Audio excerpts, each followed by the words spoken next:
Praise lord. మన ప్రభు అయిన యేసుక్రీస్తు నామములో మీ అందరికీ శుభాభివందనములు తెలియజేసుకుంటున్నాను. ఈరోజు దేవుని వాక్యము యోబు గ్రంథము 41వ అధ్యాయము 27వ వచనము.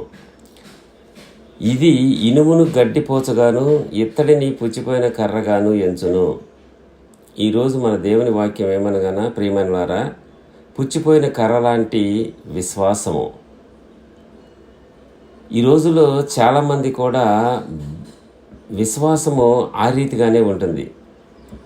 మరి సాతానుకు కానీ మరి ఏదైనా బలమైన జంతువు కానీ మన ఇత్తడి డాలు పుచ్చిపోయిన కర్రగా ఉంటుంది. దాని వలన ప్రయోజనం ఏమీ లేదు. పుచ్చిపోయిన కర్రతో నిన్ను నీవు కాపాడుకోలేవు. పైగా మరి దానివల్ల నీకు ఎటువంటి ఉపయోగకరముగా ఉండదు.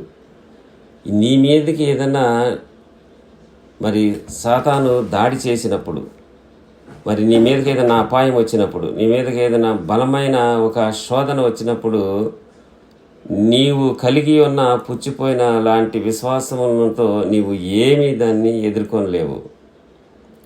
ప్రార్థన తగ్గితే మాటలు, శుభాకాంక్షలు, అభినందనలు, పొగడతలు పొందుకోవటం ఎక్కువైపోతాయి మన జీవితంలో. వాటి కొరకే మనం ఎదురు చూస్తూ ఉంటాము. దేవుని ప్రణాళిక ఏంటి అసలు? మరి దేవుని ప్రణాళిక మన మీద, తన ప్రణాళిక వేరే రీతిగా ఉంటుంది. మన మీద మనల్ని ఎంచుకున్న దేవుడు, ఆయన మన గురించి ఏదో ఆశిస్తూ ఉన్నాడు. తన ఆశ ఏంటో మనము తెలుసుకోవాలి. మనకున్న ఈ అల్ప విశ్వాసంతో మనము ఏది కూడా మరి సాధించలేము. దేవునికి కూడా మనము ఇష్టలుగా జీవించలేము. యెషయా గ్రంథము 60వ అధ్యాయం 17వ వచనములో ఏం చెప్తూ ఉంటారంటే, దేవుడు, నేను ఇత్తడికి ప్రతిగా బంగారమును తెచ్చుచున్నాను, ఇనుముకు ప్రతిగా వెండిని, కర్రకు ప్రతిగా ఇత్తడిని, రాళ్లకు ప్రతిగా ఇనుమును తెచ్చుచున్నాను అని మనము చూస్తాము. ఇంత గొప్ప వాగ్దానము చేసిన దేవుడు మన దేవుడు. వాగ్దానాలను నెరవేర్చే దేవుడు మన దేవుడు. మరి ఇచ్చి మరి మాట తప్పనివాడు దేవుడు. మనకి సమస్తాన్ని సమకూర్చే దేవుడు మన దేవుడు. మనకు నమ్మదగిన దేవుడు మన దేవుడు, జీవం గల దేవుడు. నీలోనే రాళ్లను తీసివేసి ఇనుమునిస్తానంటున్నాడు. ఇది ఎంత లాభకరమైన మార్పిడి చూడండి. నీ రాళ్లకు బదులుగా ఇనుమును, ఇత్తడికి బదులుగా బంగారమునిస్తానని చెప్పే దేవుడు మన జీవం గల దేవుడు. మనం అది మరి కంప్లీట్గా మన హృదయపూర్వకంగా మనము నమ్మితే మనము దాన్ని పొందుకోగలము. ఆయన సన్నిధిలో నిలబడి ఆయన వాగ్దానానికి లోబడినప్పుడు ఈ విధంగానే జరుగుతాయి. మహిమకరమైన అద్భుతము మరి మనము చూడగలము. అయితే అవిధేయులమైనప్పుడు బంగారము తీసివేసి మరి ఇత్తడి మాత్రమే మనకి ఉంచుతాడు. అది చాలా విచారకరం కదా మన జీవితంలో. మరి జాగ్రత్తగా మనము ఒక విశ్వాస జీవితాన్ని కొనసాగించాలి. జాగ్రత్త లేనప్పుడు మరి దేవుని ఎదుట నిలబడినప్పుడు మరి నీవు ఎంతగానో దుఃఖపడుతూ ఉంటావు.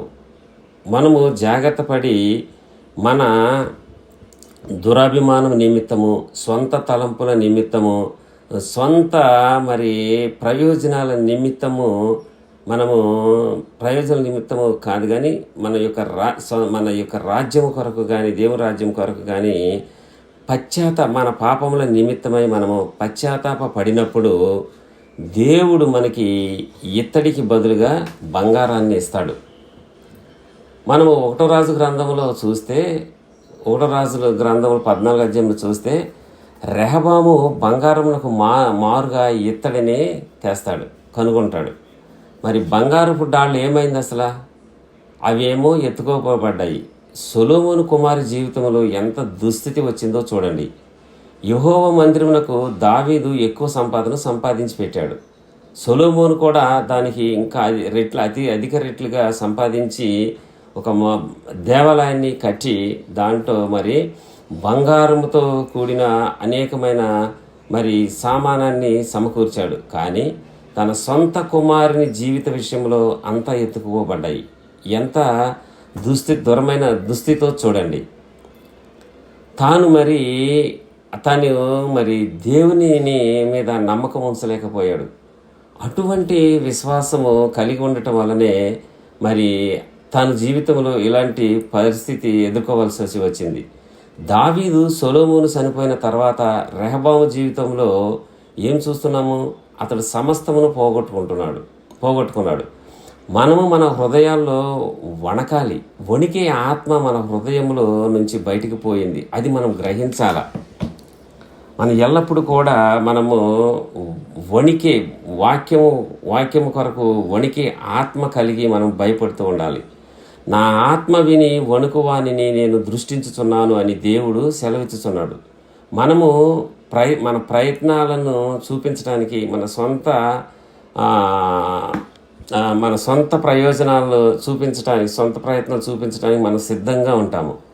రెహబాము ఇక్కడ మరి ఈ నష్టానికి దుఃఖపడటము చూడటం లేదు. మనము ఎక్కడ కూడా చూడము. ఆయనే బంగారు డాళ్లకు మారుగా ఇత్తడి డాళ్లను చేయిస్తానన్నాడు. ఎంత దౌర్భాగ్య స్థితితో చూడండి.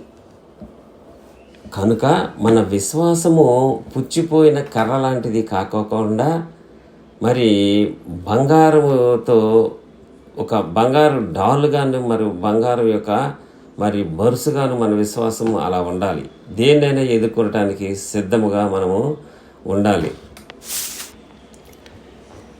మరి మానవ జాతి వ్యవహారాల్లోనూ దేవుని ప్రజల జీవితంలోనూ మరి దేవుని పాలనను యోబు అంగీకరించి లోబడినాడు.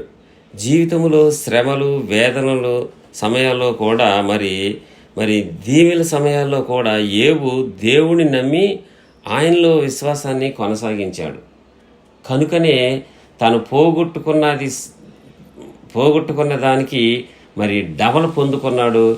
మరి సమస్తాన్ని తను సాధించుకున్నాడు. అటువంటి విశ్వాసము మనం కలిగి ఉండాలని, పుచ్చిపోయిన కర్ర లాంటి విశ్వాసంలాగా మన విశ్వాసము ఉండకూడదని మన ప్రభు అయిన యేసుక్రీస్తు నామములో మీ అందరికీ మనవి చేస్తూ ఉన్నాను. ఈ వాక్యాన్ని దేవుడు దీవించును గాక. ఆమేన్. Thank you.